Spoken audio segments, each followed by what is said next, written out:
Пријатното гонење низ снежната глаткост, планинското сонце и воздухот помалку извлекуваат ведрина и расположение, постојано присутни на терасата и просториите за забава во планинскиот дом.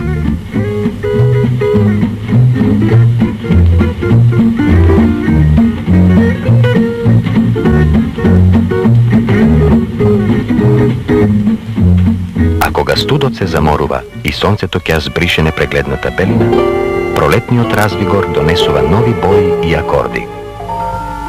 Украсите на природата се менуваат во цветна облека и продолжуваат со игривите тонови на овчарските шупелки, побрзањето на кротките муциња, низ раѓањето на новиот пейсаж со див мирис на планината.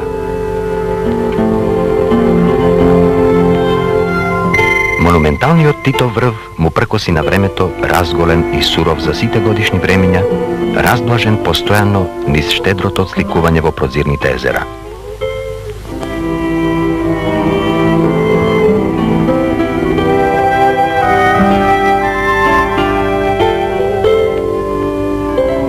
Зар не треба да им завидиме на планинарите и на нивната страст што ги гони на освојување на овие прекрасни планински катови, подавање на оваа симфонија на тишината или остриот звук на ветерот, хармонијата или разбиеноста на природниот декор.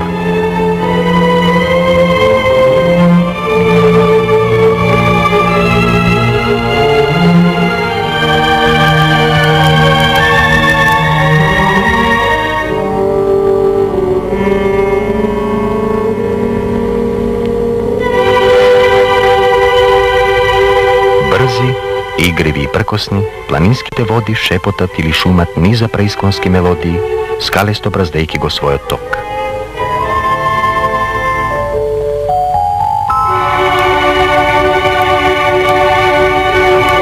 Ке сретнеме и присуство на човешката рака, за да искористи водната стихија или да ги збогати бреговите на реката со ваков елегантен лак, символично и духовито познат како елен скок. Тргнувајќи или враќајќи се од овој дел на Шарпанинскиот масив, ние секогаш минуваме низ Тетово. Тоа е град со дах на минатото и пулс на современоста.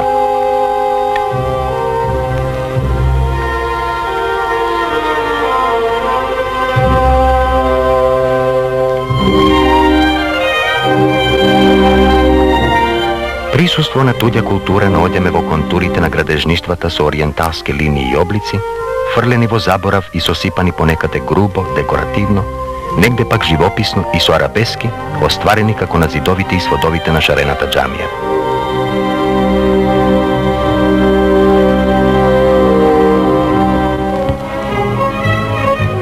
Широките и праволинејни улици, модерните урбанистички идеи, естетската и удобна архитектура, од ден на ден се побрзо ги сменува сликите на инертното минато и го соопштува нервот на еден современ живот во секој поглед.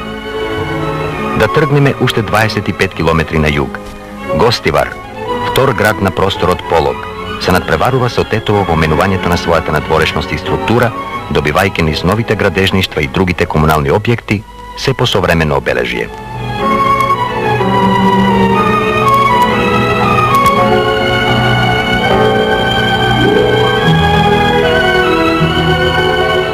Ако љубопитството не ни е намалено, во планинските села Лазарополи и Галичник ние можеме да откриеме оригинален и редок колоритен амбиент во обстановката, боите и начинот на животот.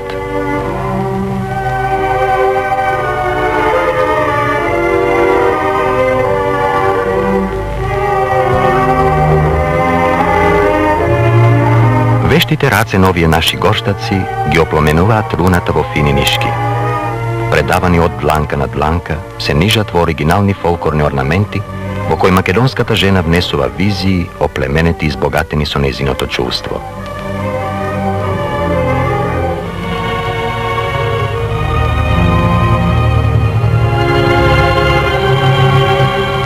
На патот помеѓу Маврово и Дебар, на левиот брег од реката Радика, во сенките на древните стебла, мирува еден грб на нашата стара култура, градежништвото означено како манастир Јован Бигорски. Неговите ѕидови чуваат единствен примерок на најтворечките дни од македонското копаничарство.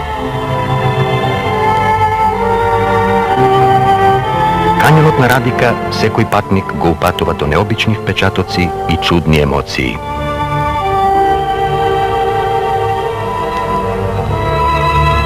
Ако сте страстен рибар, во удобноста на рибарската куќичка секогаш ќе имате пријатен одмор и интимна стреја. Вас постојано ќе ве мами шепотот на убавицата Радика, а најмногу нејзините жителки пастрмките. Вчера ловот беше богат, затоа радоста поигрува в тиган.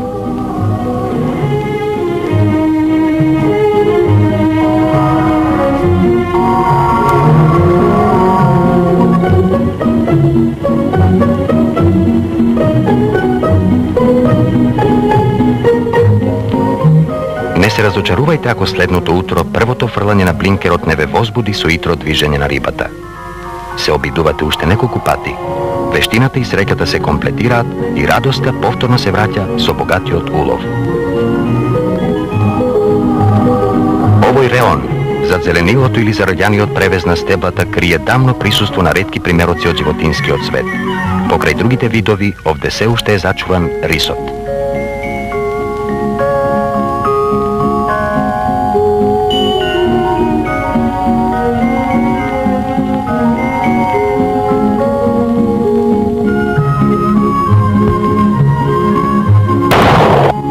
Дивата коза, иако не многубројна, би била секако драг трофеј за секој млад или рутиниран ловец.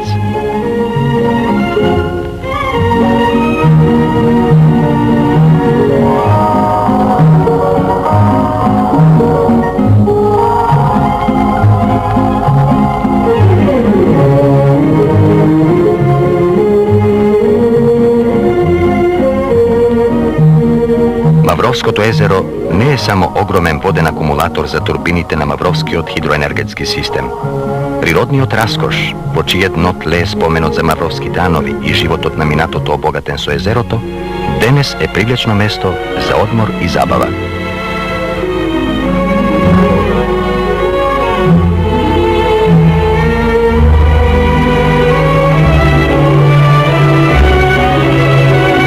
Опитот со порибувањето на овие води за кратко време се покажа успешен.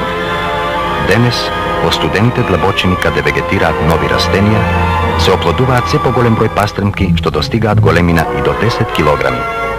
Задоволството што го овозможува риболовот на овие води, се повеќе ги мами пасионираните риболовци.